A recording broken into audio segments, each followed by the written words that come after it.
parler d'infection nosocomiale. Donc, je suis Najbi Kassi, je suis médecin hygiéniste à l'HEGP. Et donc, on va parler de ces infections acquises à l'hôpital, des facteurs de risque et de ce qu'on peut faire pour les prévenir. Parce qu'il faut savoir qu'un certain nombre d'infections nosocomiales sont vraiment évitables. Alors, des définitions d'ordre un peu général, c'est que ce sont en fait des infections qui sont acquises dans un établissement de soins. Habituellement, donc, le délai est entre 48 et 72 heures après l'entrée du patient à l'hôpital.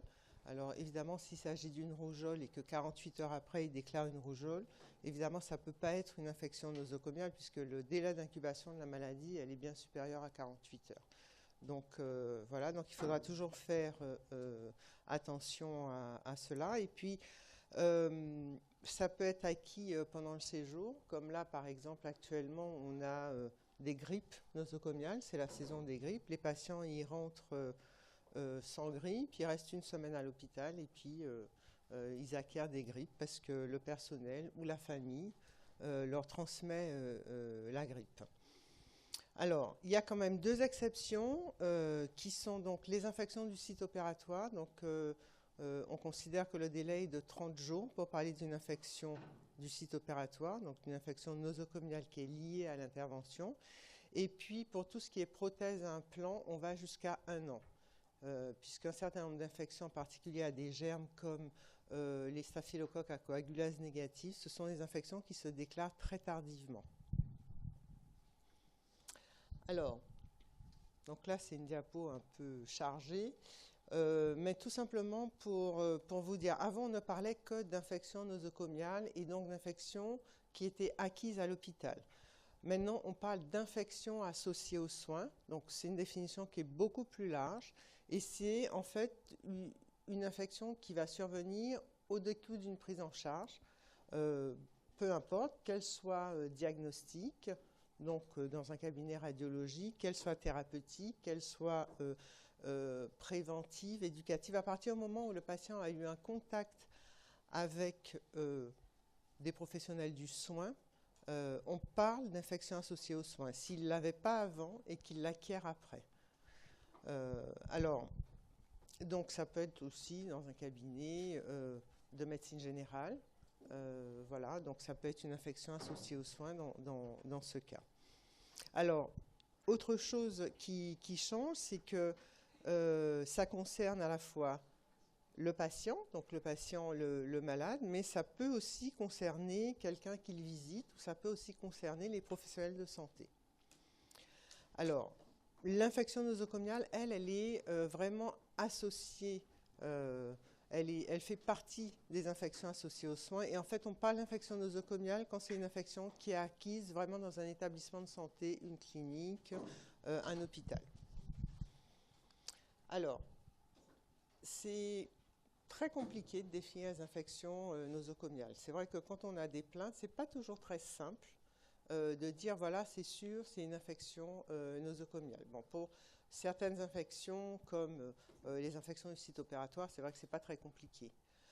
Mais pour par exemple une infection urinaire, c'est pas toujours très simple parce que ça dépendra du germe, ça dépendra de si le patient a eu ou pas la mise en place d'une sonde, ça dépendra d'un certain nombre de choses parce qu'une infection peut dans certains cas être iatrogène, donc liée à un geste, hein, par exemple, parce qu'on a mis une sonde urinaire, mais bon, ça peut être aussi une infection nosocomiale associée aux soins, mais parce que ce patient avait une pathologie, une infection pulmonaire, il est mis sous antibiotiques et secondairement, il développe une infection urinaire. Donc c'est vrai que ce n'est pas toujours très simple de définir et on sait que quelquefois, tout est un peu intriqué. Alors, les infections nosocomiales font l'objet d'enquêtes nationales. On en a eu une l'année dernière, hein, là en 2017. Malheureusement, je n'ai pas les résultats, donc je ne peux pas vous donner le résultat de cette dernière enquête. Donc je vais vous parler de celle qui est un peu plus vieille, de 2012. Donc en fait, c'est une enquête où un jour donné, on demande à tous les établissements de santé, alors bon, c'est une participation volontaire, mais de plus en plus, on a beaucoup d'établissements qui y participent en fait. C'est une enquête qui est réalisée tous les 5 ans. Donc c'est pour ça, la dernière 2012, donc la plus récente a eu lieu en décembre 2017. Donc c'est pour ça que je n'ai pas encore les résultats à vous donner. Et en fait, c'est une participation qui est volontaire et c'est un jour donné, en fait, on doit enquêter tous les malades. Est-ce que ce jour-là, le patient a ou non une infection nosocomiale? Donc ça donne en fait une photographie à un moment T du taux d'infection nosocomiale. Donc, alors, tous les services sont concernés. Ça peut être des services de gériatrie, de long séjour, de court séjour, de réanimation. En réalité, tout type toute catégorie en fait d'établissements de santé sont inclus. Et quand on regarde donc en 2012, donc ce qu'on peut voir, c'est que le taux de patients infectés en 2012, il était de 5,1%.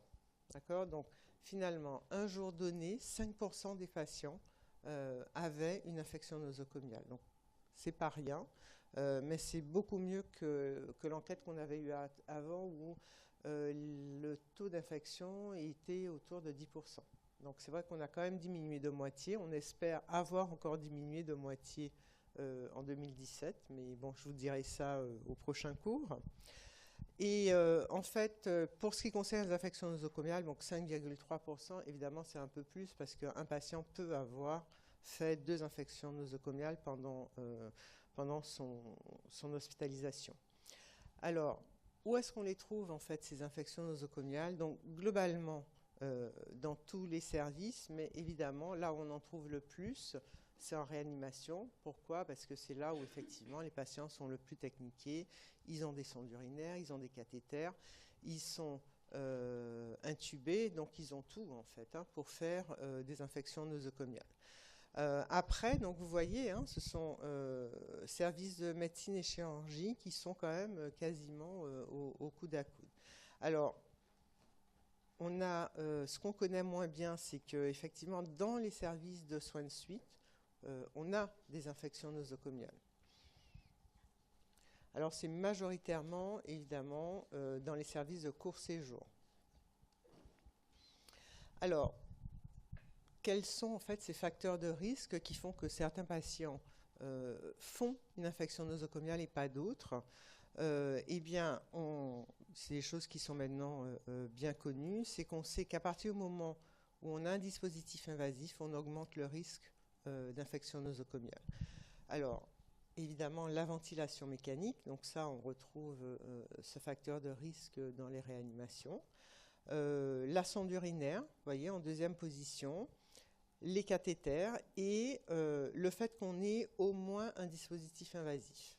Donc le fait d'avoir ou un cathé ou d'être ventilé, etc. À partir du moment où il y a un dispositif invasif, on multiplie le risque d'infection. Alors, quelles sont ces infections les plus fréquentes? Donc vous voyez, l'infection la plus fréquente, c'est l'infection urinaire. D'accord? Alors ces infections urinaires, c'est quand même le plus souvent chez les patients qui ont été sondés ou qui ont un antécédent de sondage. Alors, ce n'est pas forcément au moment où ils sont sondés, mais ça peut être la semaine d'après. Et donc, c'est un facteur de risque qu'on recherche régulièrement quand les patients font des infections urinaires nosocomiales. Je parle bien du nosocomial. Après, on a les pneumopathies, ce qui n'est pas illogique, puisqu'on a vu que la ventilation mécanique est un facteur de risque quand même qui est important. Et puis après, en troisième position, on a donc les infections du site opératoire. Donc 13,5%, c'est pas rien. Ça veut dire que c'est un patient sur 10. Donc voilà. Après, on a les bactériémies qui sont en général liées à la présence d'un cathéter. Vous voyez, pour la moitié des cas, c'est lié à la présence d'un cathéter. Si vous avez des questions, vous m'interrompez. Alors après, en ce qui concerne donc les bactéries qu'on retrouve, ça va en fait avec les infections nosocomiales que l'on retrouve le plus souvent. Donc infection urinaire, donc Escherichia coli, Tout ça, c'est logique. Staphylocoque doré, hein, Staphylococcus aureus, donc, que l'on retrouve de façon assez fréquente dans les infections du site opératoire. Et puis après, donc on a le Pseudomonas aeruginosa, le Piocyanie, qui est une bactérie typiquement nosocomiale. Puis après, on retrouve donc les entérobactéries, Klebsiella pneumoniae, qui est souvent responsable d'infections nosocomiales. C'est vrai que quand on retrouve une Klebsiella dans un prélèvement, c'est rarement une infection communautaire, ce sera plutôt une infection nosocomiale. Alors ça, c'est pour comparer hein, par rapport aux enquêtes européennes et où on situe la France. Donc, alors ça date. Et on n'a pas beaucoup de... Alors, il n'y a pas beaucoup de pays hein, qui font comme ça des enquêtes un jour donné. Mais en tout cas, en 2006, vous voyez, bon, on n'était pas si mal placé que ça avec les 5%. Alors, ces infections nosocomiales, comme vous pouvez l'imaginer, hein, ça a forcément des conséquences éventuelles sur une mortalité attribuable, des conséquences sur un allongement de la durée de séjour, et ça c'est assez classique, et évidemment si on a un allongement de la durée de séjour, ça a aussi une conséquence sur le coût. Donc vous voyez sur juste une infection urinaire, hein, sur une infection urinaire, bon, alors évidemment la mortalité attribuable est extrêmement faible, mais en tout cas on peut avoir un allongement de la durée de séjour qui va de 1 à 3 jours et un coût qui peut être augmenté. Alors pour les infections respiratoires, hein, c'est pareil, hein, vous voyez, et là on a une mortalité attribuable dans ces cas-là qui n'est pas négligeable, hein, tout aussi bien que pour les bactériémies. On a une mortalité attribuable qui n'est pas négligeable, avec un allongement de la durée de séjour qui est assez classique de dire que c'est entre 1 et 2 semaines. Bon, 3 semaines, c'est déjà un peu plus rare. Et puis pour les infections du site opératoire, forcément, en général, les patients ont un allongement de leur durée de séjour et quelquefois, on est amené à réintervenir.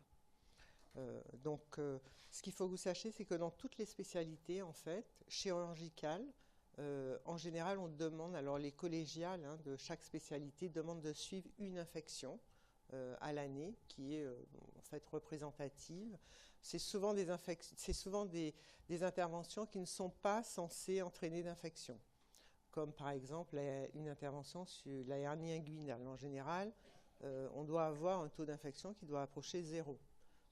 D'accord, en tout cas moins de 1%. Donc il y a comme ça des interventions traceuses qui permettent de dire voilà. Et puis en fait, quand on a des taux qui sont trop importants, ça nous permet à nous, équipe d'hygiène, de revenir vers ces équipes chirurgicales et de voir avec eux ce qui ne va pas. Est-ce que c'est l'antibioprophylaxie qui n'a pas été correctement faite? Est-ce que c'est la préparation cutanée qui ne va pas? Est-ce que c'est la prise en charge après, les pansements, etc. Donc c'est vraiment extrêmement important de suivre ces infections du site opératoire, et ça fait d'ailleurs partie, c'est un indicateur national que l'on rend tous les ans dans ce qu'on appelle un bilan standardisé, c'est-à-dire que l'Agence régionale de santé nous demande tous les ans de rendre compte des surveillances qu'on fait à l'hôpital. Alors pour ce qui concerne les décès, bon, c'est pas toujours très simple hein, d'attribuer ou pas une infection à un décès. Alors quelquefois c'est vrai que ça peut participer ou précipiter le décès. Maintenant dire que c'est directement attribuable, c'est pas toujours très simple.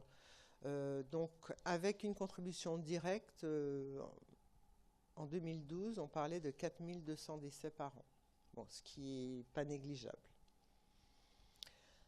Alors, quels sont en fait les différents facteurs qui peuvent intervenir dans ces infections? Et ça, c'est vrai que c'est quelque chose d'assez important que vous devrez prendre en compte quand vous aurez en charge des patients. Il y a des facteurs qui sont liés directement au malade. Alors, il y a des choses très classiques, telles que l'âge, la gravité hein, de la pathologie sous-jacente, l'immunodépression, donc ça c'est des choses très classiques, en particulier, bon, vous verrez, le diabète, ça revient tout le temps, par exemple. Après, on a des actes qui sont liés aux procédures, aux actes.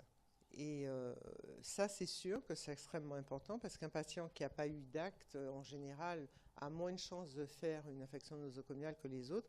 Alors, on les a déjà cités, hein, c'est le sondage vésical, c'est la ventilation mécanique, c'est la chirurgie et les cathétérismes. Après, ceux qui sont un peu moins connus, c'est les facteurs qui sont liés à l'environnement. Alors, évidemment, ce ne sont pas ceux qui sont le plus souvent liés à ces infections, mais qui peuvent intervenir. Donc, je ne sais pas si vous vous rappelez, non, vous êtes peut-être un peu jeune, mais au moment où on a ouvert, par exemple, l'HEGP, les circuits étaient pollués avec des légionnelles. On a eu un certain nombre d'infections à légionnelles à partir de l'eau.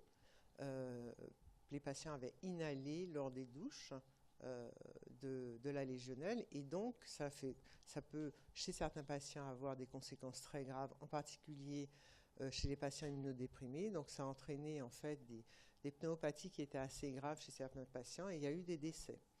Donc voilà, alors ce qui fait que c'est pareil, hein, l'air et l'eau sont très surveillés à l'hôpital.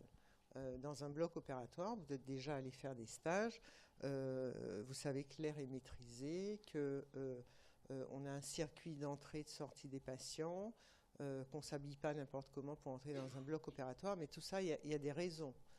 Il y a des raisons pour cela. Alors après, en fonction des services d'hospitalisation, on l'a vu, hein, il y a plus d'infections en réanimation, par exemple, que dans un service de médecine. Et puis, en fonction du statut des établissements, c'est ce qu'avait montré cette enquête, c'est-à-dire que les CHU ont plus d'infections nosocomiales qu'un petit hôpital, évidemment. Pourquoi? Parce qu'on accueille dans ces hôpitaux des patients qui sont quand même beaucoup plus lourds. Alors, en fonction de l'immunodépression, donc ça c'est important, c'est un vrai facteur de risque d'infection. Donc vous voyez que quand un patient est immunodéprimé, ben, il fait 2 fois plus d'infections qu'un patient non immunodéprimé. Alors maintenant, on va rentrer un peu plus sur les infections urinaires. Je ne sais pas, vous avez des questions, pas sur la partie avant? Alors, on va maintenant parler des infections nosocomiales en elles-mêmes. Donc, l'infection la plus fréquente, hein, je vous en ai parlé, je vous ai dit que c'était l'infection urinaire qui est l'infection nosocomiale la plus fréquente. C'est le premier site d'infection nosocomiale, c'est 30 à 40% des infections, hein, donc c'est quand même pas si exceptionnel que ça. C'est des infections qui sont très souvent asymptomatiques, hein. Les infections urinaires qui surviennent sur sonde sont souvent asymptomatiques en fait.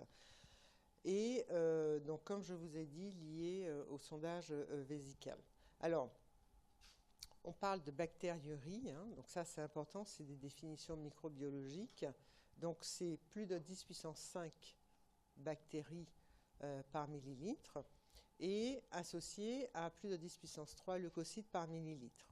Alors les bactéries les plus fréquemment retrouvées dans ces infections, ce sont les entérobactéries, bon, ce qui est à peu près normal, et c'est souvent Escherichia coli hein, que l'on retrouve dans ces infections urinaires. Et puis après, il y a les entérocoques. Candida, alors là, on est déjà plus dans du nosocomial, hein, et puis Pseudomonas aeruginosa, là, on est franchement dans du nosocomial. D'accord? Alors, c'est souvent les entérobactéries, hein, parce que vous savez que les infections urinaires sont souvent liées à des translocations digestives, hein, donc raison pour laquelle ce sont les entérobactéries et les entérocoques. Alors, on a un certain nombre de portes d'entrée. Pourquoi quand on est sondé, on a plus de chances de faire une infection urinaire? Alors, un certain nombre de portes d'entrée sont évidemment le lieu d'insertion au niveau du méa urinaire de cette sonde urinaire. Tout simplement parce que de façon tout à fait naturelle, c'est une région qui est très colonisée, en particulier par des entérobactéries et des bactéries de la peau, hein, ce qui est tout à fait normal. Et donc là, on crée en fait un chemin direct pour ces infections urinaires, puisqu'il y a une colonisation en fait qui est ascendante, progressive. Et comme ici, on a du matériel étranger sur lequel les bactéries aiment bien s'accrocher, se multiplier, et en fait, c'est de façon ascendante que l'on peut avoir une infection urinaire. Donc c'est pour ça que un certain nombre de précautions d'hygiène sont nécessaires. Déjà quand on met en place la sonde urinaire, mais après quand la sonde urinaire est en place. Alors bien sûr, assurer une toilette régulière pour diminuer en fait la colonisation ici des muqueuses. Alors là où une autre porte d'entrée, donc c'est au niveau de l'irrigation. Donc ça, c'est pas très fréquent qu'on ait à irriguer, mais ça peut arriver. Et donc ça, c'est lié à la manipulation. Alors là, c'est directement lié à nos mains, à la manipulation et à l'hygiène. Donc ça fait partie des infections qui sont totalement évitables. Ici également, au niveau du site de prélèvement d'urine, quand vous demandez un ECBU, le prélèvement va se faire à ce niveau-là et jamais évidemment au niveau de la poche, puisqu'au niveau de la poche, vous avez de l'urine qui est stagnante. D'accord? Donc pour avoir de l'urine fraîche, on va la prendre directement au niveau ici du site de prélèvement et c'est pareil. Donc là, c'est une manipulation. Donc c'est encore une infection qui est évitable et qui doit se faire avec des précautions d'hygiène. Alors après, vous avez ici, donc normalement on ne devrait plus avoir d'infection liée à ça puisqu'on a des valves anti-reflux. Parce que évidemment, ces sondes urinaires doivent toujours être déclives, donc doivent être plus bas que le patient. Mais vous verrez, des fois quand on transporte les patients à la radio, on a la sonde urinaire qui est à la même hauteur que le patient. Et donc le risque c'est quoi? C'est qu'il y ait un reflux en fait de cette urine qui est donc dans la poche. Et qui remonte et qui peut créer effectivement une infection. Et évidemment, dans cette poche, les bactéries, elles se sont multipliées de toutes les façons. Donc, alors maintenant, avec les valves anti-reflux, ça ne devrait plus arriver. Puis, on a le robinet de vidange de la même façon qui devrait être manipulé avec un certain nombre de précautions d'hygiène. Donc voilà, alors les modes de contamination, on les a vus au fur et à mesure. C'est de la contamination par voie endogène, comme je vous ai dit, donc c'est la colonisation périurétrale, et puis après avec une multiplication de ces bactéries qui est ascendante. Donc c'est un mécanisme qui est extrêmement fréquent chez la femme, évidemment, moins fréquent chez l'homme, mais qui existe quand même. C'est un mode de contamination aussi. Alors, exogène, donc c'est tout ce que je vous ai raconté. C'est-à-dire que partout où on peut manipuler la sonde, eh bien, on a un risque de transmission d'infection si on ne prend pas les précautions nécessaires. Donc, c'est ce qu'on appelle en fait des infections manuportées. Alors, après, pour ce qui concerne les autres facteurs, c'est lié à tout ce qui est instrumentation.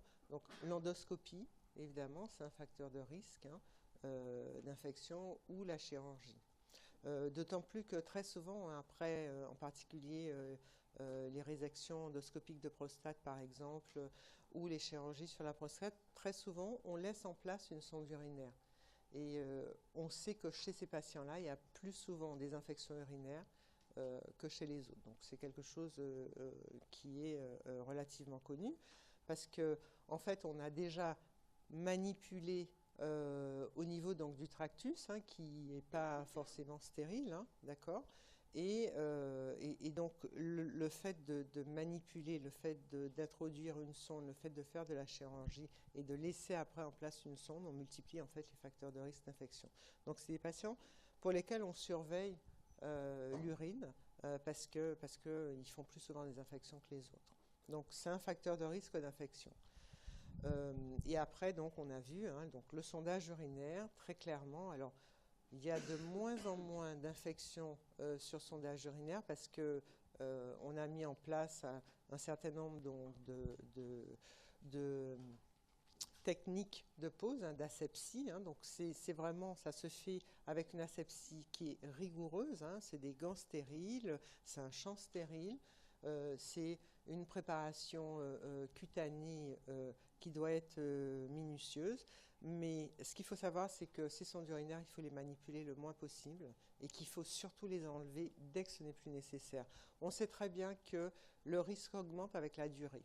Bon, ce qui est logique, hein, d'accord? Donc, dès qu'elles ne sont plus nécessaires, comme tous les autres dispositifs, hein, vous verrez, on verra la même chose pour les cathés. Dès qu'un cathé n'est plus nécessaire, il faut l'enlever. Aussi bien cathé périphérique, hein, les perfusions périphériques, que cathé central ou autre. Et d'ailleurs, même en réanimation, hein, dès qu'on peut extuber un patient, on le fait assez rapidement parce que vous verrez que, en fait, plus le patient est extubé et plus le risque d'infection augmente et en plus, pas avec les mêmes germes. Alors, après, d'autres facteurs hein, rentrent en ligne de compte. Hein, donc, c'est le sexe féminin. Donc, les femmes feront plus d'infections urinaires, l'âge supérieur à 50 ans, le diabète. Donc, vous verrez pour toutes les infections, y compris les infections cytopératoires, donc le diabète, et puis également l'insuffisance rénale. Alors, ce sont des infections évitables, très clairement, ce sont des infections évitables. Donc, c'est pour ça que un certain nombre de mesures devraient être appliquées.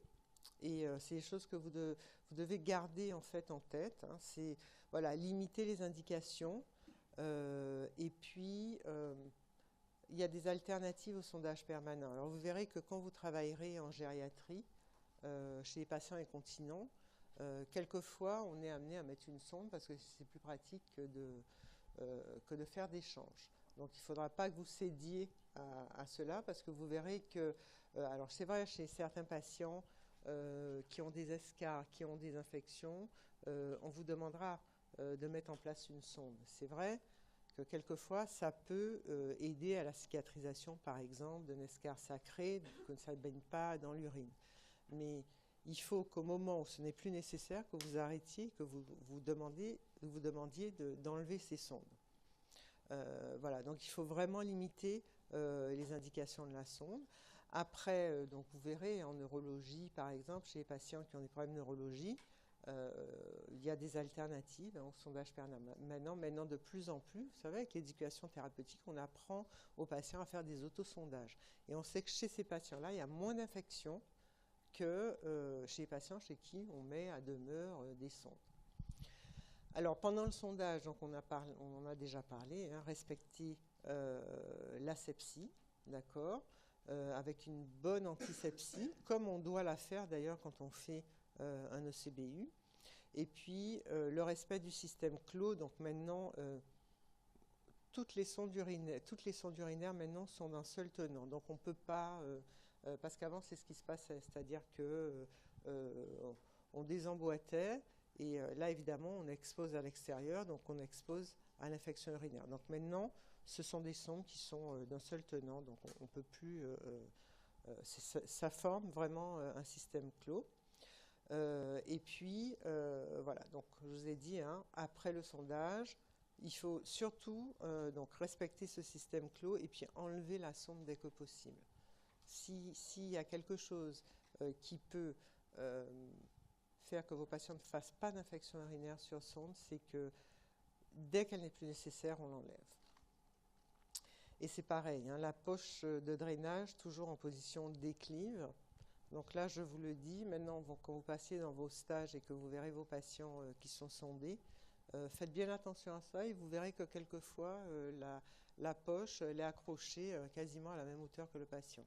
Et ça ne va pas du tout parce que, alors, c'est vrai qu'il y a un système de valve anti-reflux, mais ce système de valve anti-reflux a aussi ses limites. Donc, si en permanence il y a un reflux, au bout d'un moment, on peut effectivement s'exposer à des accidents. Voilà, donc ça, c'est les sondes hein, qu'on a actuellement. Et vous voyez, en fait, hein, ce sont des sondes qui sont, d'un seul tenant. Hein. Donc, vous avez ici le site de drainage hein, pour vider. La valve anti-reflux qui est à ce niveau-là. Donc ça, c'est évidemment la poche. Et puis ici, vous avez le site de prélèvement quand on fait un ECBU. Donc vous voyez qu'il est très très proche quand même de la sonde. Hein. Alors, maintenant, si on parle des pneumonies nosocomiales, donc euh, deuxième infection les plus fréquentes, hein, essentiellement évidemment en réanimation, c'est 10-15% des patients qui sont ventilés, c'est 1%, 0,5 à 1% des patients hospitalisés. Alors, en fait, on a une définition de ces infections qui est radiomicrobiologique, c'est-à-dire que, c'est le fait d'avoir une image radiologique, qui n'est pas toujours très évident chez les patients de réanimation, qui sont en position de déclive. Hein. Les radios ne sont pas très simples chez ces patients-là, ni à faire, ni à interpréter. Puis après, on a évidemment, on cède hein, chez un patient qui est intubé, ventilé. Bon, on va forcément, si on pense à une infection pulmonaire, on va faire un LBA avec un seuil qui est supérieur à 10,4 pour UFC par ml pour le LBA. Et pour la brosse qui est un examen qui est vraiment dirigé, là c'est 10 puissance 3 UFC par ml. Donc c'est une cause de décès qui n'est pas négligeable. Alors, donc quand on regarde, hein, vous voyez, hein, tous services confondus, l'incidence des infections nosocomiales elle est de 0,5 à 1 pour 100 patients admis. Et puis là, quand on passe à un patient en réanimation, s'il n'est pas ventilé, vous voyez, donc c'est 0,4 à 6,9. Et quand il est ventilé, évidemment, là, on multiplie on multiplie jusqu'à 10 fois hein, le risque d'infection. Alors, il y a également les patients d'hématocancérologie chez qui le risque est très augmenté et chez les brûlés également. Alors, ça c'est assez important et c'est pour ça que c'est aussi une chose que les réanimateurs ont toujours en tête en fait, hein, quand ils ont un patient qui est ventilé. Parce qu'il y a eu de nombreuses études, en particulier une étude française hein, qui avait été faite par Jean Chastre, et qui montrait qu'en fait, dans les pneumopathies précoces de moins de 5 jours, on retrouve essentiellement une flore qui est une flore oropharyngée. Donc c'est la flore du patient en général. C'est soit du staphylocoque doré métis, soit du pneumocoque, soit de l'hémophile, et quand même un peu moins souvent le coli. Donc tout ça, donc ce sont des bactéries qui font partie en fait de la flore commensale. Et évidemment, les facteurs prédisposants, ce sont forcément les troubles de conscience, puisque là, on a un risque d'inhalation à ce moment-là. Dans les pneumopathies tardives, là, on change de registre. Et ce sont le plus souvent des germes hospitaliers, multirésistants. Et en fait, ce sont souvent en fait, des pneumopathies qui sont beaucoup plus graves et évidemment moins faciles à traiter. Alors, c'est vrai que ça survient aussi chez des patients qui sont déjà à la base plus graves. Donc, c'est essentiellement du PIO, du Pseudomonas aeruginosa. Là, c'est plus du staphylocoque métis S, mais c'est du métis R, donc bactéries multirésistantes. Et puis après, on tombe vraiment dans les germes hospitaliers, hein, donc l'Acinetobacter, et puis donc les entérobactéries qui sont les KES, Klebsiella enterobacter serratia, d'accord, qui sont des bactéries très franchement de la nosocomialité. Alors là, les facteurs prédisposants, c'est le score de gravité initiale. Évidemment, si le patient est intubé plus longtemps, c'est qu'il est quand même plus grave. Et puis le fait de la ventilation prolongée. D'accord? Et c'est surtout en fait au-delà de 10 jours qu'on voit vraiment apparaître ce type de bactéries. Donc bon, ça reprend un peu hein, ce que je vous ai dit, hein, c'est la distribution de ces bactéries. Donc vous voyez Staphylococcus aureus dans les réanimations chirurgicales ou médicales ou neurochirurgicales, hein, donc, ou même en pédiatrie. On retrouve essentiellement du staphylocoque doré. Et puis ensuite, on retrouve donc les fameuses KES, Klebsiella enterobacter essentiellement. Alors, la physiopathologie, donc comme pour toutes les infections, en fait, on passe toujours par une phase de colonisation.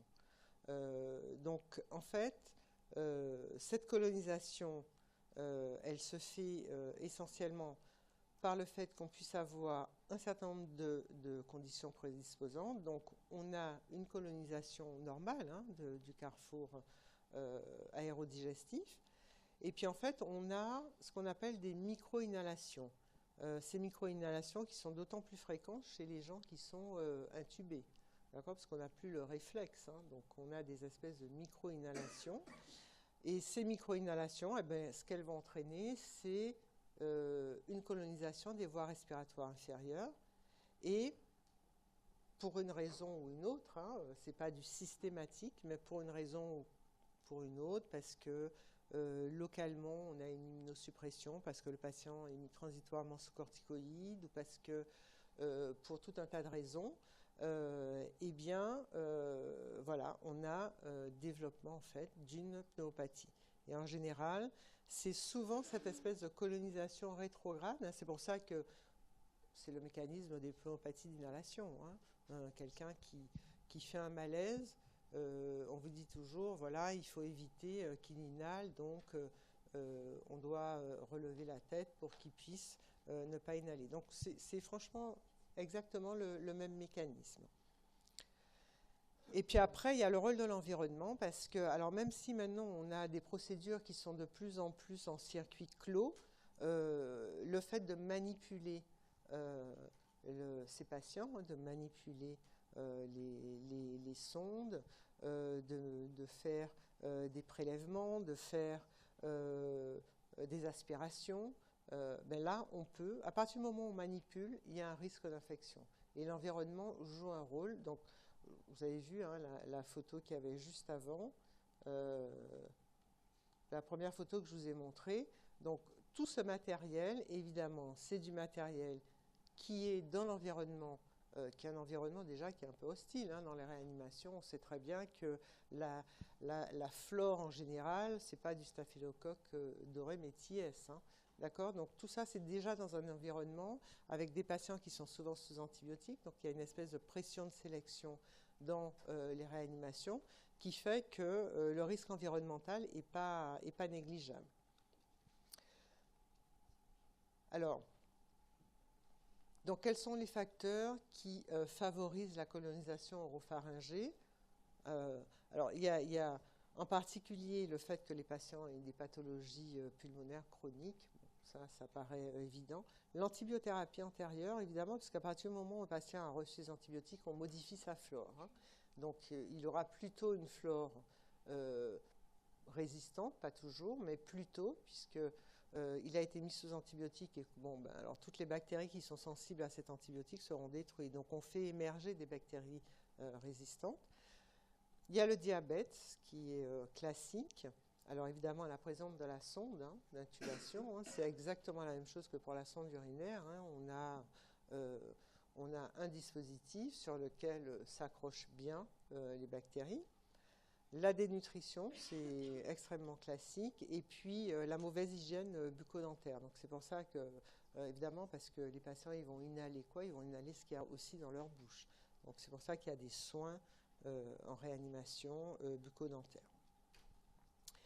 Alors, quels sont les facteurs qui favorisent justement cette espèce de colonisation rétrograde par la flore digestive?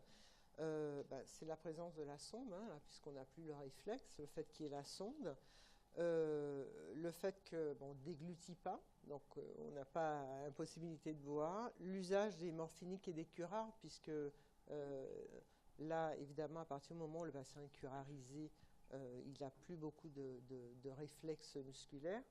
Et puis, donc on l'a vu, hein, l'administration préalable d'antibiotiques. Donc ça, c'est valable pour quasiment toutes les infections. Et puis après, le rôle du manuportage, on en a parlé. Voilà, donc ça c'était pour vous montrer un petit peu. Et puis évidemment, hein, tout ça, comment ça peut être, ça peut créer évidemment la colonisation avec des germes, surtout de l'environnement. Alors, quels sont les facteurs de risque? Soit on a des facteurs, donc toujours pareil, hein, liés aux malades.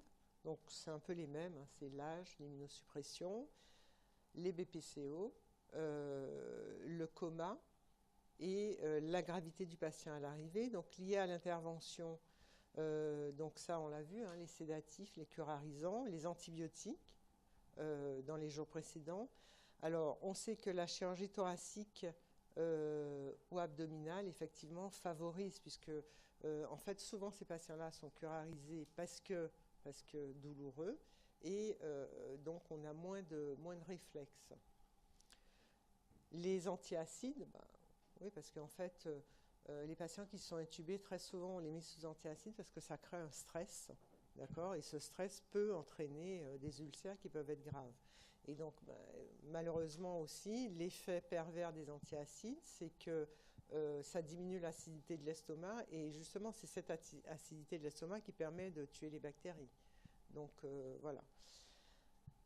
Alors, après, bon, aux interventions, on l'a vu, hein, le fait qu'il y ait une intubation, et puis lié aux soins et à l'hygiène, donc on l'a vu, l'aspiration, les mains du personnel, et ça, c'est extrêmement important. Voilà. Donc je vous l'avais déjà dit au début, hein, plus le nombre de jours de ventilation augmente, et plus le risque d'infection augmente. Alors, les mesures préventives, c'est l'hygiène des mains, et ça c'est extrêmement important. C'est-à-dire qu'à partir du moment où on manipule du matériel d'un patient qui est intubé ou qui a quel que soit le matériel, c'est extrêmement important d'avoir une bonne hygiène des mains et de se frictionner les mains avant de manipuler. Et très souvent, quand on manipule du matériel, soit on met des gants, soit on prend des compresses qui sont imprégnées d'antiseptiques. Et actuellement, nous on se rend compte, hein, je vous en parlerai pour les KT, on se rend compte que les KT sont manipulés sans compresse imbibée d'antiseptique. Donc ce qui veut dire qu'on manipule du matériel qui peut être directement responsable d'infection sans avoir une bonne hygiène des mains et sans préserver en fait la colonisation de ce matériel. Donc c'est vraiment extrêmement important de se faire une hygiène des mains avant de les manipuler, parce qu'on se rend compte qu'après, en général, l'hygiène des mains, elle est faite, parce qu'on se protège en fait. Mais on ne la fait pas très souvent avant. Et même quand on examine un patient, nous, tous les audits qu'on fait, on se rend compte qu'avant d'examiner le patient, en fait, il n'y a pas de friction, mais en revanche, après, c'est sûr qu'il y en a une. Donc on se protège, mais on ne protège pas le patient. Et ça, c'est extrêmement important. Alors c'est vrai que de temps en temps, quand on rentre dans la chambre, on se frictionne les mains, mais après on a touché l'environnement du patient, on lui a serré la main, etc., etc. Et puis on va l'examiner, sans se frictionner la main juste avant. Et ça, c'est important, et c'est quelque chose que j'aimerais bien que vous puissiez retenir. Après, donc, l'eau et les solutions stériles, donc maintenant, on n'utilise que ça. Alors, c'est un circuit de ventilation par patient, et donc après, on jette tout le circuit et les blocs sont stérilisés entre chaque patient. Donc ça, c'est très important.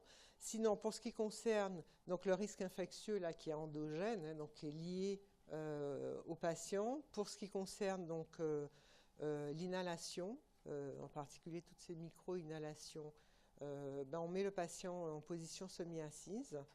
On essaie d'éviter les sédations profondes, ce qui fait qu'il peut quand même avoir un réflexe. L'usage de sondes gastriques de petit calibre, ce qui irrite un peu moins. Et puis après, bon, les antiacides, c'est contesté, pas contesté. En fait, ça dépend des équipes. Après, pour les sécrétions oropharyngées, donc il faut effectivement aspirer les patients de façon très régulière. Et maintenant, on a des systèmes clos hein, pour ces aspirations. Donc, pour la colonisation des voies aériennes, donc là, on revient, hein, c'est la sédation la moins profonde possible, l'hygiène des mains, donc c'est ce qu'on a vu, ou le port de gants, les aspirations à la demande, c'est-à-dire que quand le patient est encombré, on l'aspire. Et puis, alors la technique du no-touch, hein, donc maintenant c'est ce qu'on utilise de plus en plus, hein, c'est un système de sonde qui est quasiment intégré, ce qui permet de faire les aspirations sans avoir à manipuler. Et puis alors après, bon, il y en a qui pensent qu'il faudrait faire de la décontamination digestive, c'est-à-dire qu'on élimine les bactéries du tube digestif, donc ce qui fait que quand on n'inhale pas éventuellement des bactéries. Ça, c'est extrêmement contesté, c'est très peu pratiqué en fait. Alors, pour ce qui concerne donc les patients qui sont opérés, hein, je vous ai dit, hein, chirurgie thoracique et abdominale. Alors, on sait que il faut réduire la durée du séjour préopératoire, puisqu'en fait, plus les patients sont hospitalisés avant leur intervention, donc qu'est-ce qui se passe? Ben, c'est qu'ils se colonisent avec de la flore, et avec de la flore qui n'est plus la leur, mais de la flore hospitalière en fait. Alors, l'arrêt du tabac dans les 15 jours et puis de la kinésithérapie chez les patients BPCO. Et en post-opératoire, c'est extubation le plus rapide possible. Voilà, en général, c'est ce qui est fait hein, de toutes les façons. Les patients passent en salle de réveil, ils sont extubés en salle de réveil. Ceux qu'on n'arrive pas à extuber en salle de réveil, effectivement, peuvent l'être un peu plus longtemps, mais en général, les patients sont extubés en salle de réveil. La kinésithérapie respiratoire, il y a levée précoce. Hein. Vous allez voir maintenant, les patients, ils sont opérés et puis le lendemain, ils sont levés. Hein. C'est plus comme avant où ils avaient mal, alors on les laissait alité. C'est plus du tout le cas. Alors, on va passer aux infections du site opératoire. Donc, on a vu, hein, troisième infection la plus fréquente. Ce sont également des infections qui sont clairement évitables. Hein. Donc, c'est 10% des infections nosocomiales, 2 à 5% des patients opérés, donc c'est pas tout à fait rien. Et en fait, il y a deux types d'infections du site opératoire. Soit ce sont les infections superficielles, bon, qui sont quand même les plus fréquentes, heureusement, et puis les infections profondes. Alors, dans les infections profondes, c'est vrai que là, on a une mortalité qui est quand même, qui peut être assez importante. Et on peut avoir également des séquelles fonctionnelles majeures. En général, dans les ISO profondes, on est obligé de réintervenir. Hein. Alors, donc ça peut survenir, on l'a vu, dans les 30 jours suivant l'intervention et 1 an pour tout ce qui est pose d'implants. Et c'est très clairement, alors c'est une définition qui est clinique. Donc, je vous ai dit, hein, les ISO superficielles, ce sont les ISO les plus fréquentes. Donc, c'est celles qui vont de la peau à la peau-névreuse, c'est 60% des infections. Et puis, après, on a donc les ISO qui sont profondes. Et en particulier, les infections du site opératoire qui sont, qu'on dit des infections de l'organe, donc d'organe opéré, ça veut dire qu'on vous fait une intervention sur le foie, il y a un abcès secondairement au niveau du foie. Donc ça, c'est une ISO d'organe. Donc voilà, là c'était juste pour vous montrer, en fait, voilà, donc ça c'est l'infection superficielle, donc qui va jusqu'à la pronévrose, puis après on parle d'infection profonde, et puis après c'est l'infection de l'organe. Alors, quels sont les modes de contamination? Donc, la contamination préopératoire, alors une plaie souillée traumatique, donc ça, on le voit plus dans les accidents de la voie publique, hein, en particulier donc, en orthopédie. Donc, c'est vrai que là, dans ces cas-là, le risque d'infection, il est quand même relativement important. Hein. Après, les contaminations péropératoires, donc, alors c'est celles qu'on peut et qu'on doit éviter. Alors, celles qui sont endogènes, donc toujours pareil, hein, liées donc à la flore du patient, donc qui sont présentes en fait sur la peau du patient, d'où la préparation cutanée qui est extrêmement importante avant l'intervention et juste avant. Si vous avez fait des stages en chirurgie, on a, vous savez qu'on a une désinfection de la peau qui se fait juste avant l'incision. Et puis exogène, donc là c'est lié à tout ce qu'il y a autour. Les mains, les phanères, le rhinopharynx. Donc c'est vrai que ça vient pas à l'idée. Donc c'est pour cette raison qu'on demande en fait aux chirurgiens de mettre une coiffe, que cette coiffe doit bien couvrir les cheveux. Donc les coiffes où on a la moitié des cheveux dehors, la barbe, c'est pareil.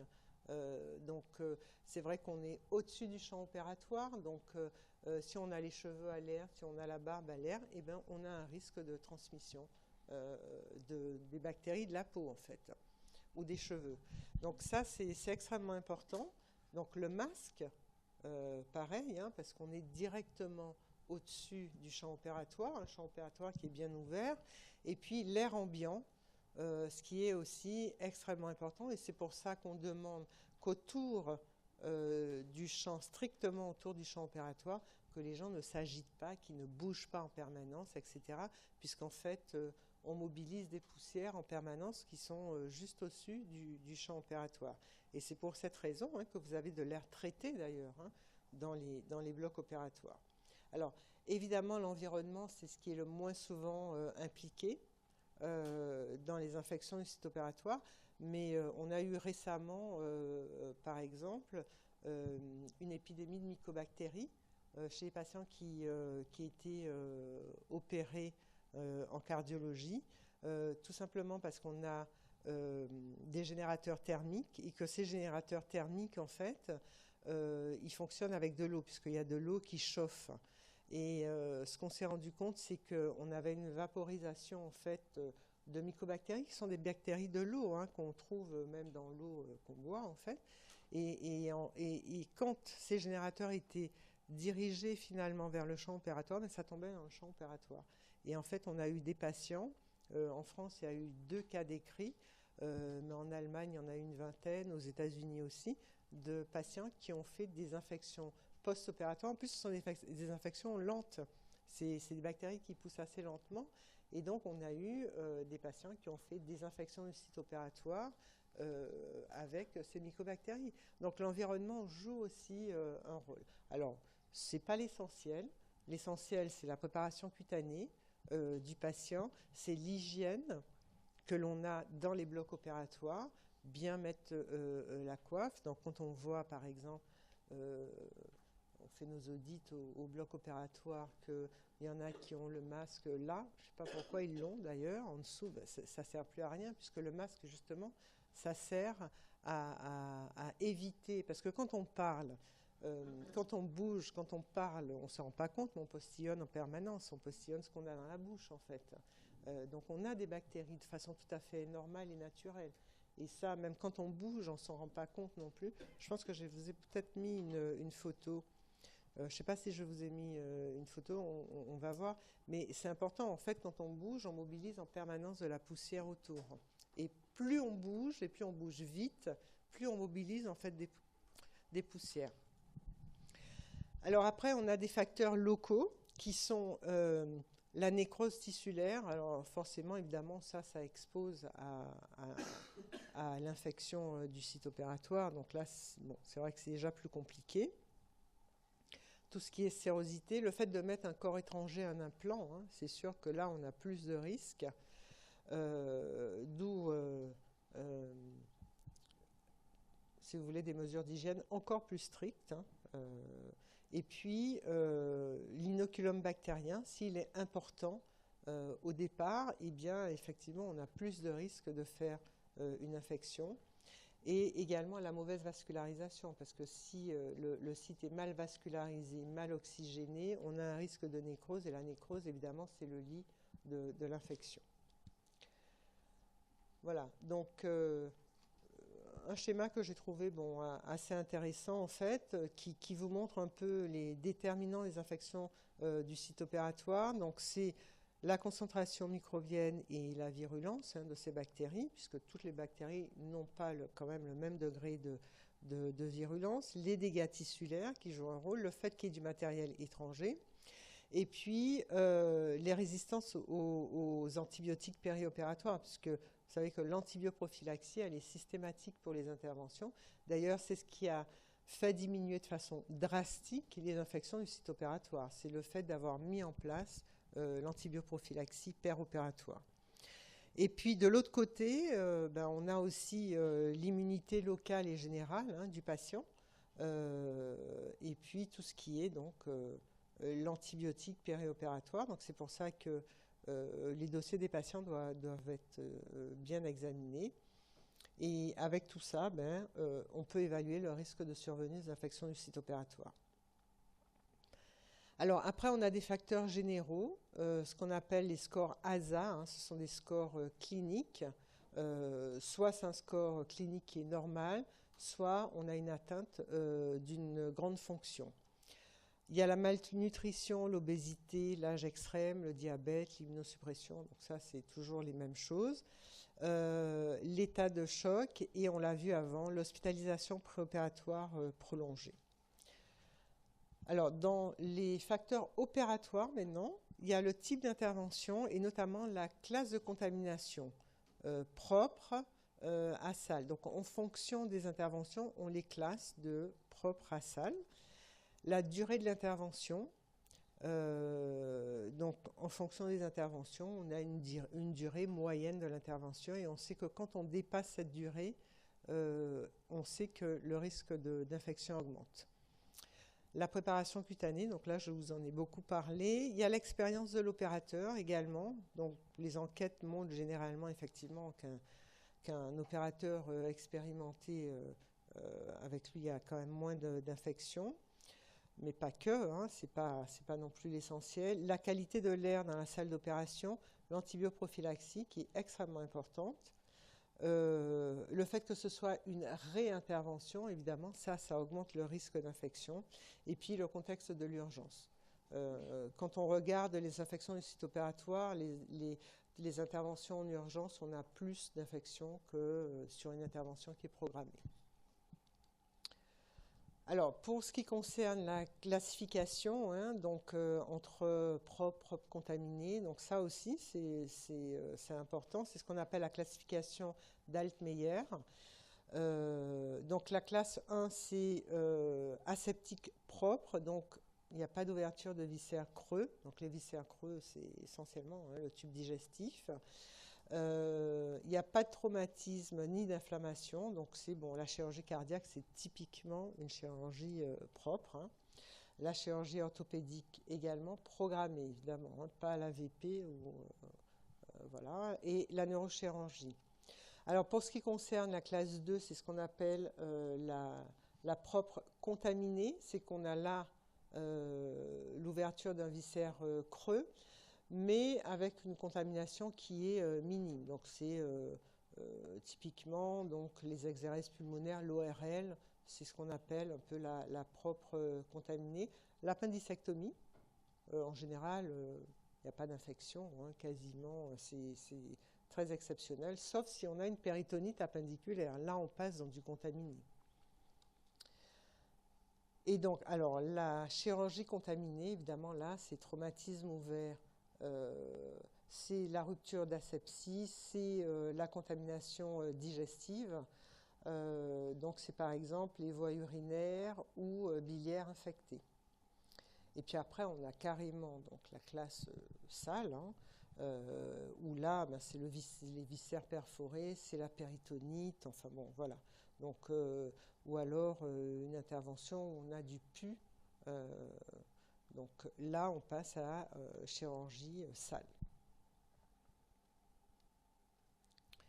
Alors tout ça, ça permet d'avoir ce qu'on appelle, c'est un score Nice.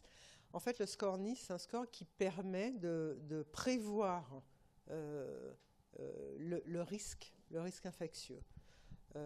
Alors, ça comprend 3 choses. Il y a un score qu'on appelle le score pré-anesthésique. Donc, 1, le patient est normal. 2, il a des anomalies modérées. 3, c'est un patient avec des anomalies systémiques sévères. Et puis après, on passe à patient déclaré en état de mort cérébrale. Donc voilà, ça va en augmentant. Donc quand le patient est normal ou avec une anomalie systémique modérée, c'est un score de 0. Et puis au-delà, c'est un score de 1. La classe de contamination, pour ce qui est chirurgie propre ou propre contaminée, c'est 0. Et chirurgie contaminée, sale ou infectée, là le score il est de 1. Et la durée de l'intervention. Donc ça, c'est aussi une chose importante. Et quand elle est inférieure au 75e percentile considéré pour l'intervention, hein, donc je vous dis par exemple pour les hépatectomies, je crois que c'est 4 heures, au-delà de 4 heures, on dit, bon, ben voilà, on a dépassé. C'est 0 et quand on dépasse, eh bien c'est 1. Et en fait, on a un indice qui va donc de 0 minimum à 3. Et en fait, quand on regarde les ISO par rapport à ces scores de Nice, eh bien, on se rend compte que plus le score de Nice augmente, eh bien, plus les ISO, le risque d'ISO augmente. Alors, pour ce qui concerne donc, les mesures préventives, hein, donc on en a déjà discuté, c'est la réduction de la durée de séjour préopératoire. Donc ça, c'est très important. C'est pour ça que vous voyez maintenant les patients, ils rentrent la veille de l'intervention. Et de plus en plus, on réfléchit à les faire rentrer le jour de l'intervention. Donc voilà. Le traitement des foyers infectieux, la préparation cutanée des malades. Donc ça, c'est vraiment quelque chose d'extrêmement important, hein, la douche préparatoire du malade et puis la préparation au bloc opératoire. Alors, l'habillage en tenue non tissée ou en microfilm, parce qu'on sait que tout ce qui est tissé, en fait, ça retient les bactéries.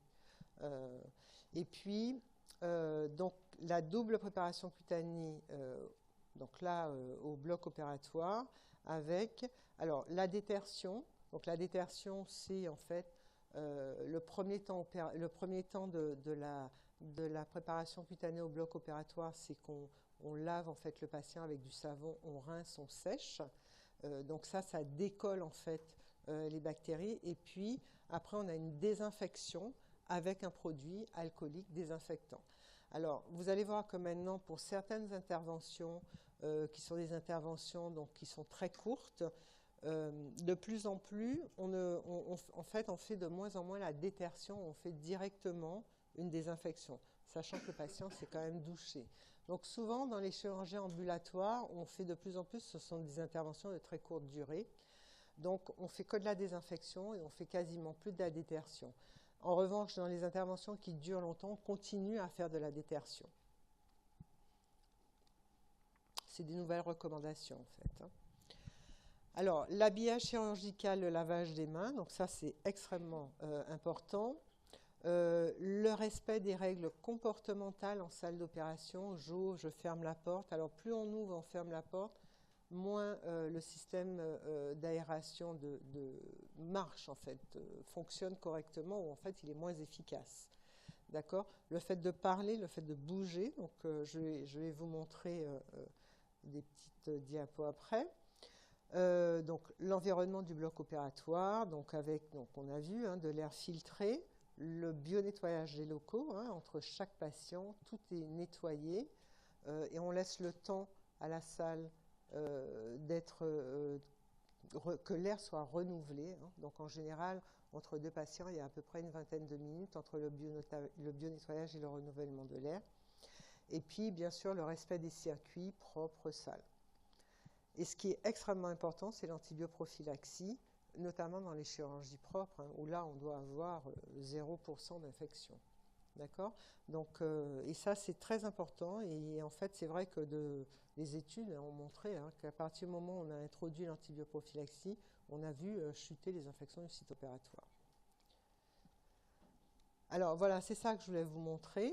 Donc, vous voyez quelqu'un qui est juste debout et qui ne bouge pas, hein, il émet à peu près 100 000 particules. Quand il commence à s'asseoir, 500 000. Alors vous voyez, celui qui monte les escaliers, c'est 10 millions de particules. Et alors celui qui se met à sauter, voilà, donc c'est entre 15 et 30 millions de particules que l'on émet. Et donc ça, c'est vrai que c'est une notion qu'on n'a pas. Et voilà, donc c'est pour cette raison qu'en fait, on dit qu'autour du champ opératoire, il faut essayer le moins possible de bouger. Alors, bon, c'est vrai qu'on est en tenue, mais voilà, on est protégé, mais voilà. Et ça, c'est une contamination tout à fait naturelle, hein, voilà. Donc, si vous voulez, les sécrétions nasales, ne serait-ce que, bon, vous avez le droit de respirer, mais il faut laisser le masque. d'accord, quand vous êtes au bloc opératoire, parce que voilà, on a des sécrétions nasales qui sont tout à fait naturelles, on s'en rend pas compte puisque c'est microscopique, et c'est pour cette raison qu'on demande de mettre un masque au bloc opératoire. Donc c'est pour ça que quand je fais des audits au bloc opératoire et que je vois les masques en dessous, voilà, ça m'énerve un peu. Voilà, donc il faut, ça c'est vraiment très important. Et vous voyez, dans le cuir chevelu, c'est pareil. On a 10 000 à 100 000 bactéries par centimètre cube. Donc, au-dessus du champ opératoire, il faut les rentrer dans le bonnet. J'espère que je vous aurai convaincu, là. Alors, après, oui, donc là, c'était juste pour revenir sur le fait que... Alors, ce qu'on sait également, c'est que c'est important de surveiller les infections du site opératoire parce qu'on sait que dans les services où on fait de la surveillance, en fait, on a moins d'infections parce que tout simplement, les gens sont sensibilisés à toutes les mesures préventives, tout simplement. Vous voulez faire une pause ou on continue? On continue? Il n'y a plus que les infections KT, oui.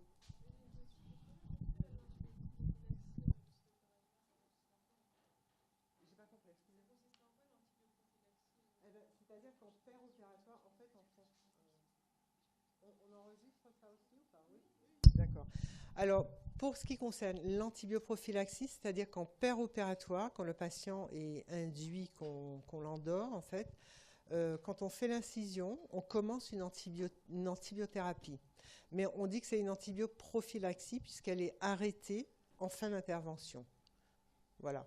Et donc, alors, en fonction des interventions, on a des molécules différentes. C'est souvent une céphalosporine de deuxième génération que l'on donne comme antibioprophylaxie. Voilà. Et en fait, on arrête. Alors, c'est une antibioprophylaxie qui est donnée IV pendant l'intervention, avec une réinjection donc toutes les 2 heures, en fonction de la durée de l'intervention. Et à partir du moment où l'intervention se termine, on arrête cette antibioprophylaxie. Et en fait, on a montré que quand on a introduit cette antibioprophylaxie, alors bien sûr, en plus de toutes les mesures d'hygiène qu'on met en place, on a montré une très grande efficacité de cette antibioprophylaxie. Et donc vous verrez, si vous faites vos stages en chirurgie, que si vous regardez donc la fiche d'anesthésie, ben vous verrez que l'anesthésiste commence en fait cette antibioprophylaxie à partir du moment où le patient est induit. Alors, pour ce qui concerne donc les infections liées au cathéter, alors ce sont des infections qui sont quand même relativement fréquentes. Alors pour le coup, celles-là, elles sont vraiment évitables si on observe vraiment les mesures d'hygiène. Alors, en définition, c'est la présence de micro-organismes sur l'extrémité du cathéter, associés à des signes infectieux qui peuvent être des signes locaux ou des signes généraux. Donc quand ils sont généraux, c'est déjà pas bien du tout. Et le seuil, c'est donc quand on met en culture le cathéter, c'est supérieur à 10 puissance 3 bactéries par ml. Alors, ce qu'il y a, c'est qu'on a évidemment toujours, ça passe toujours par une colonisation de l'extrémité du cathéter. Et puis après la colonisation, bien, en fonction des patients et en fonction du contexte, on peut avoir ensuite donc, une infection. Alors, après, on peut avoir juste une contamination du cathéter, c'est-à-dire que si y a des réanimations qui mettent systématiquement en culture leur cathéter, s'il n'y a pas eu de signes infectieux, on considère juste que c'est de la colonisation, voire éventuellement de la contamination. Alors, c'est pareil, c'est toujours pareil, comme pour la sonde urinaire, vous voyez, on a un certain nombre de portes d'entrée. Quelles sont ces portes d'entrée? Alors, la porte d'entrée, ça peut être juste ici, quand on introduit le cathéter, donc au niveau de la peau. Donc c'est pour ça que une des mesures essentielles, c'est effectivement de faire une bonne décontamination de la peau avant de poser un cathéter. Donc ça, c'est très important. Après, bon, on peut avoir une colonisation de ce qu'on injecte. Enfin, ça, c'est quand même assez exceptionnel. Ensuite, qu'est-ce qui rentre en ligne de compte? Ben, c'est pareil, c'est toujours la contamination de la main, par la main. Donc, c'est une contamination manuportée lorsqu'on va manipuler. D'accord? Et à partir du moment où on manipule, si on manipule sans avoir fait une friction des mains, en général, on doit manipuler un cathéter avec des compresses imbibées d'antiseptiques. Eh bien, si on n'observe pas ces mesures d'hygiène, évidemment, on risque de déposer sur ce matériel des bactéries qui sont présentes sur la peau. Et puis après, donc, une fois qu'on a une colonisation, évidemment, on peut avoir une infection qui peut être hématogène, hein, puisque c'est directement dans le capillaire, et entraîner soit une infection locale, soit une infection généralisée. Alors, ça fait partie quand même de 10% des infections nosocomiales, donc c'est pas rien. C'est 30% des bactériémies primitives.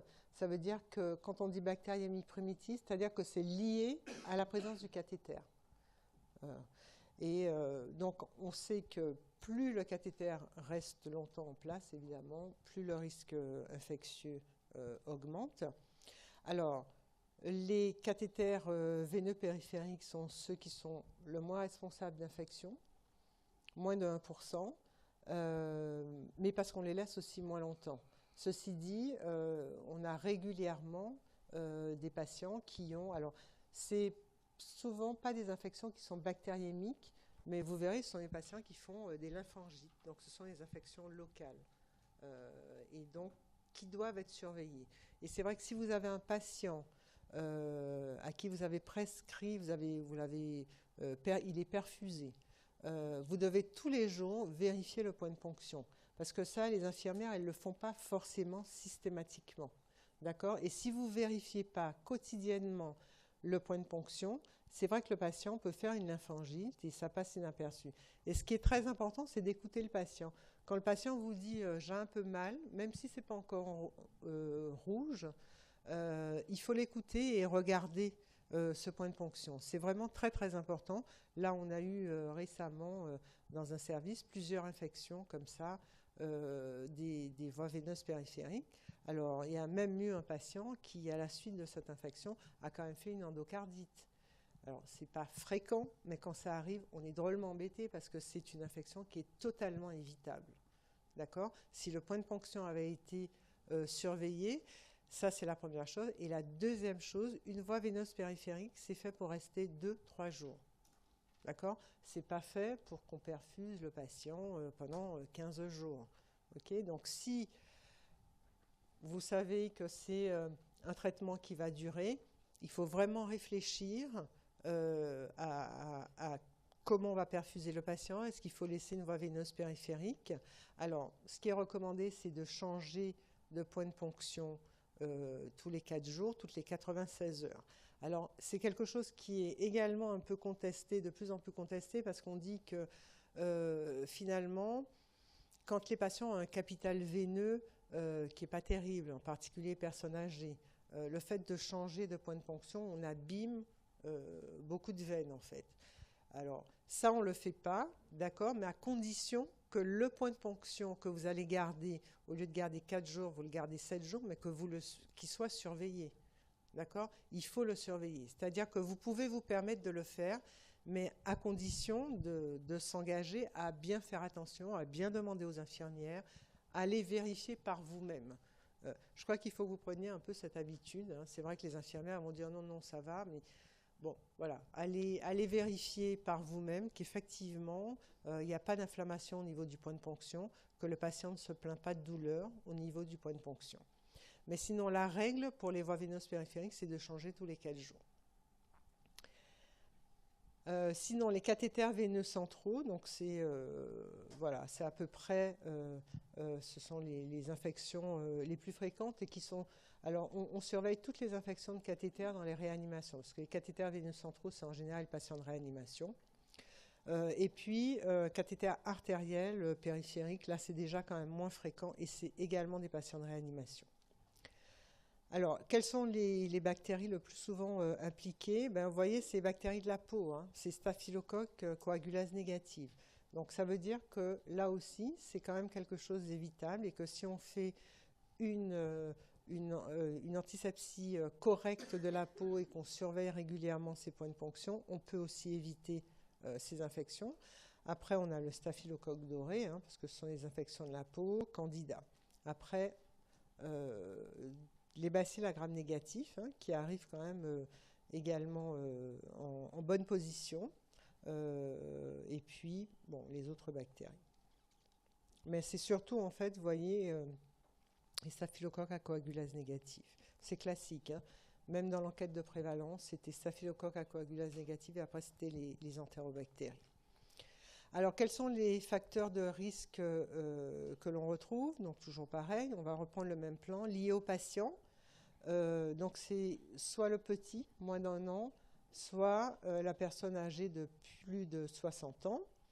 Après, donc, la neutropénie, bon, qui est chose assez classique. La chimiothérapie prolongée, donc bon, ça va un peu avec.